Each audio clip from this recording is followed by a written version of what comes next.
Well, there are dozens of mass gathering events scheduled in the city of Buffalo this summer. It presents quite a challenge for law enforcement to make sure that we all stay safe. Good evening, everyone. I'm Scott Levin. Claudine is off this weekend. And tonight, Channel 2's Ron Plants takes a look at the greater involvement of the Buffalo Police Department and how they meet the challenge.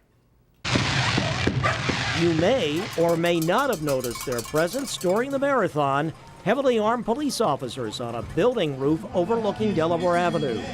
And then later, watching the crowd near the race finish line. Sadly, their presence a necessary factor following events like the Boston Marathon bombing 10 years ago. The subject surfacing for police during the Buffalo City Council discussions over the recent budget and police overtime. All of these events are soft targets. The charter does not allow us to bill for the staffing of those.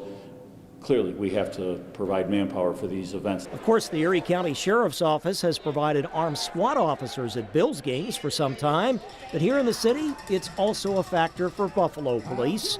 Interestingly enough, in this case, for a race like the marathon or any kind of moving or procession event like a parade, we found out city police can actually charge for some of their time. The city charter allows us to charge $65 an hour per member of the department, regardless of rank, for a moving event. Those moving events are parades and races primarily. But there are so many other security-required events on the list.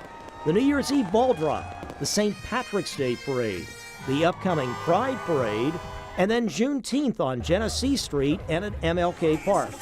Also strictly stationary but very crowded downtown events like next month's Allentown Arts Festival and, of course, the Taste of Buffalo in July. The city does get some help from the Federal Justice Department's Justice Assistant Grant, or JAG.